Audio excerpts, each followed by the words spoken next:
Et bonjour à toutes et à tous, c'est PokéStrike. On se retrouve aujourd'hui pour une nouvelle vidéo sur Pokémon Soleil et Lune. Aujourd'hui on se retrouve pour l'épisode 4 pour compléter votre Pokédex. J'espère que cette série vous plaît toujours, parce qu'aujourd'hui on s'attaque à du lourd, du vraiment lourd. Vous avez des problèmes parce que vous n'avez pas d'amis. Pardon, j'aurais pas dû dire ça.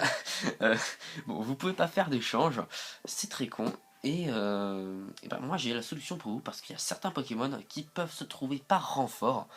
Euh, Comment dire, par renfort, alors que normalement ils sont obtenables que par échange, en évoluant, tu vois. Enfin, ce que je veux dire. Donc je pense que ça peut en servir à beaucoup. Et c'est le cas par exemple du premier Pokémon que je vais vous présenter qui se trouve à l'endroit même où je suis. Donc c'est très simple, il s'agit de Tarpo. Alors Tarpo c'est simple, vous allez dans n'importe quelle herbe au parc de Malier, mais, il faut que ce soit la nuit et que ça pleuve. Alors des fois au parc de Malier il pleut, donc si vous, quand vous y allez il pleut, vous avez de la chatte, dépêchez-vous d'aller dans l'herbe. S'il fait pas nuit, bah vous avez pas de chatte. Donc s'il fait nuit et qu'en plus il pleut, alors là dépêchez-vous d'aller dans l'herbe et franchement rushez à fond parce que c'est pas souvent que ça arrive quand même. Donc si jamais, on va faire comme s'il pleuvait pas parce que ça arrive plus souvent qu'il pleuve pas quand même. Donc s'il ne pleut pas, eh ben, il vous faudra un Pokémon dans l'équipe qui a Danse Pluie. Moi en l'occurrence c'est Samouraï. Pourquoi Samouraï? Parce qu'il peut aussi avoir l'attaque Fauchage. Donc c'est très simple, hein. Je vais chercher mon Pokémon, je fais Fauchage, je fais Danse Pluie, je mets l'herbe frousse, voilà. Et après, je laisse faire. Et bien sûr, je change de Pokémon entre temps pour pas qu'il ne meure à cause de ses pépés. Et puis jusqu'à temps de trouver Tarpo. Donc je reprécise, de nuit et quand il pleut. Voilà. Donc c'est quand même chaud. Et encore plus chaud, hein, bien sûr, hein, continuons à nous troller. Il est à 1%. Voilà. Et petit cadeau de la famille, ça ferait presque un top 5 en fait là. Vous pouvez, donc là c'est de nuit Tétarte, Tétarte, Tarpo, mais de jour c'est Tartare. Pas la sauce, le Pokémon. Je suis désolé, j'étais obligé de faire ce jeu de mots, mais en même temps, qui idée de donner ce nom, c'est pas ma faute. Bref, donc Tartare le jour. Donc vous choisissez, voilà, comme vous voulez. Parce que bon, Tartare c'est un peu plus simple, c'est avec une pierre O quand même, hein. Tu vas chercher à Koni dans le magasin d'Alixia, et puis voilà. Donc, on passe tout de suite au prochain Pokémon, qui est Ectoplasma. Alors Ectoplasma, bah, c'est parti, on va aller chercher. Tac, quitter le menu. Alors Ectoplasma, il se trouve...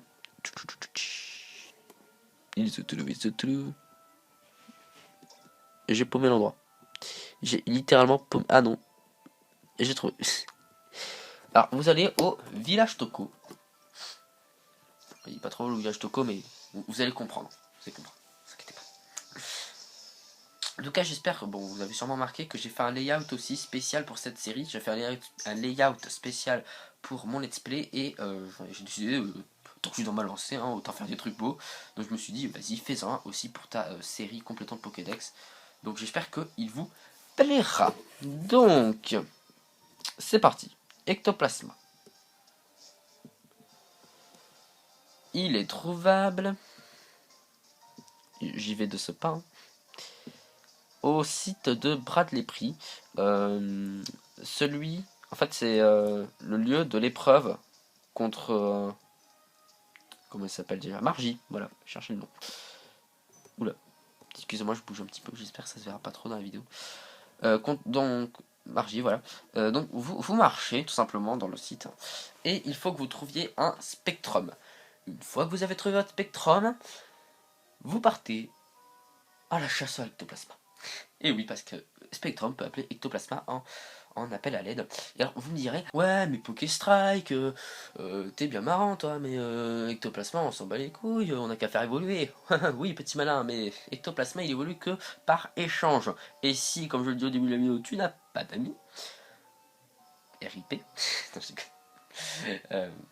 même si t'as pas d'amis, enfin, même si t'as des amis, tu peux pas forcément faire d'échanges. Enfin bref, les échanges c'est chaud quand même. Il faut en plus de ça faire confiance au mec pour qu'il te le renvoie après, hein, ce petit enculé. Donc autant se le capturer direct. puis, bon, avouons qu'un petit un petit ectoplasma dans la nature, c'est assez classe. Donc, c'est très simple. Vous cherchez Spectrum, vous le faites appeler à l'aide, mais, bien sûr, vous ne pouvez pas être aussi facile. Et oui, car Spectrum est de type spectre, et donc vous ne pouvez pas lui faire fauchage. Monsieur Troll, bonjour. Donc, du coup, bah, en fait, vous devez avoir un Pandarbar.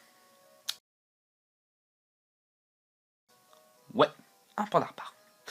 Pourquoi? Eh ben parce que Pandarbar possède le talent Querelleur, mais continuons le troll, hein, moi j'aime bien. Querelleur est son talent caché. Franchement. Mais c'est possible. Je vais vous faire un petit résumé très rapidement. En gros, pour vous dire. Vous capturez un Pandarbar, naturellement, c'est très simple, vous allez chercher un Pandespiègle juste en dessous de Malier, là où il y a des trucs d'eucalyptus et tout, là où vous pouvez trouver des Dodoala et tout. Vous cherchez un Pandespiègle, vous le faites appeler à l'aide, très très vite, il va appeler un Pandarbar. Vous le capturez, donc voilà. Maintenant, votre Pandarbar, qu'est-ce que vous faites? Vous lui apprenez Fauchage, il peut l'apprendre en CT, et vous lui apprenez Tendance, qu'il apprendra au niveau, je sais plus combien, mais il l'apprend au niveau. Une fois que ça c'est fait, vous repartez à la chasse au Pandarbar, bien oui. Et une fois que que vous êtes parti à la chasse comme ça, en fait tous les... Comment dire? À partir du 10e Pandarbar, enfin, Pandespiègle ou Pandarbar, enfin, 10e Pokémon que Pandespiègle a appelé en gros, vous commencez à faire tendance.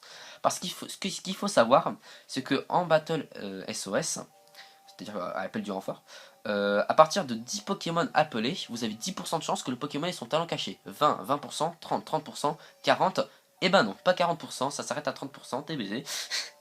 Donc voilà, moi personnellement j'ai trouvé au bout du 27ème je crois, donc mais c'était avant 30, ça je suis sûr. Donc c'est assez facile quand même. Donc voilà, il avait Querelleur, je l'ai capturé. Et Querelleur, ça sert à quoi? Ça sert à utiliser des attaques de type normal ou combat contre le type spectre qui normalement sont totalement inefficaces. On passe tout de suite au prochain Pokémon. Ok, le prochain Pokémon, il s'agit de Nostanfer. Alors, Nostanfer. Pareil. Alors, lui, il n'est pas optable par échange. Pourtant, je trouve que ça lui va bien. Enfin bon.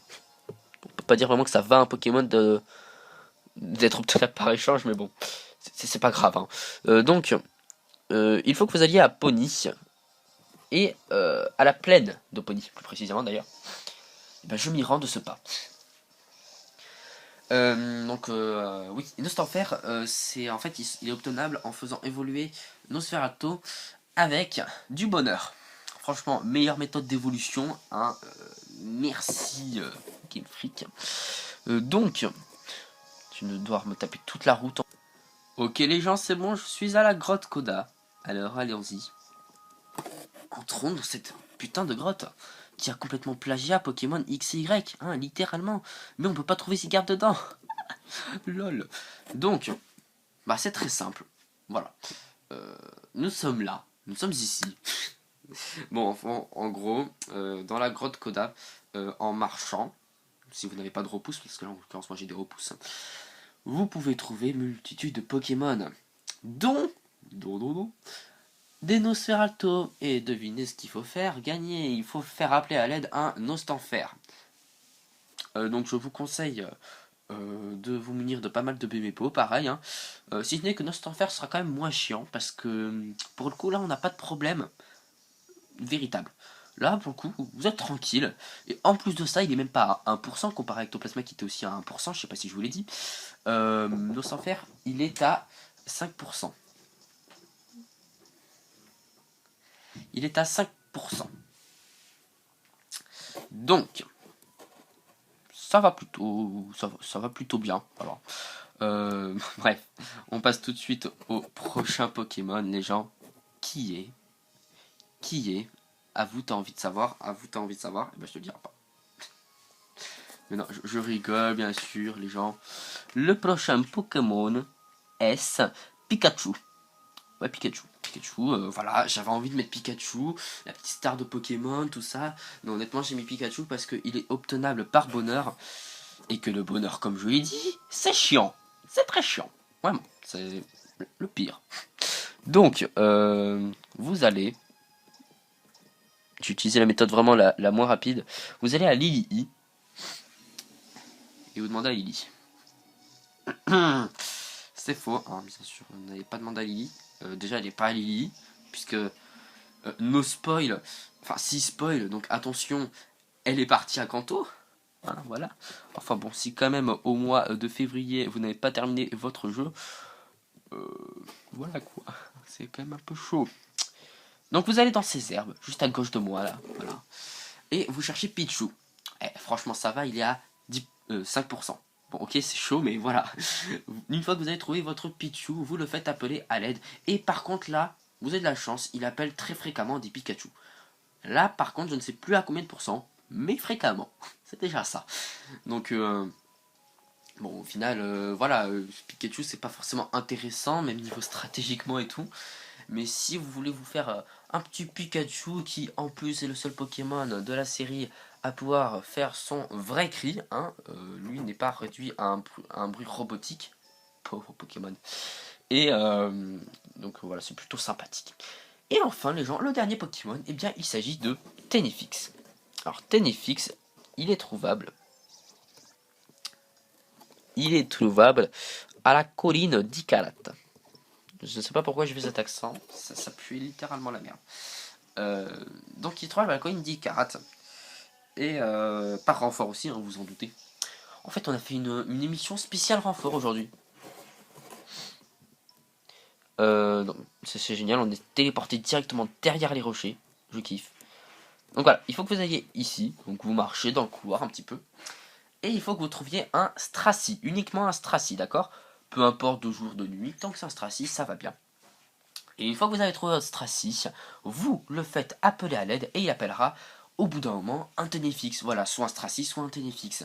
Cependant, attention, enfin, non, je sais même pas pourquoi je vous dis attention, mais je tiens à vous prévenir que Tenefix attaque Stracy. Ouais, le mec qui vient en renfort, mais juste pour le bouffer en fait. Hein, non, juste parce que Tenefix est fan de diamants et Stracy est couvert littéralement de diamants. Hein, vraiment. Donc on va dire que ça l'arrange plutôt bien de venir l'aider entre guillemets. Donc voilà les gens, cette série, non pas cette série, tu te calmes, cet épisode est terminé. J'espère qu'il vous aura plu.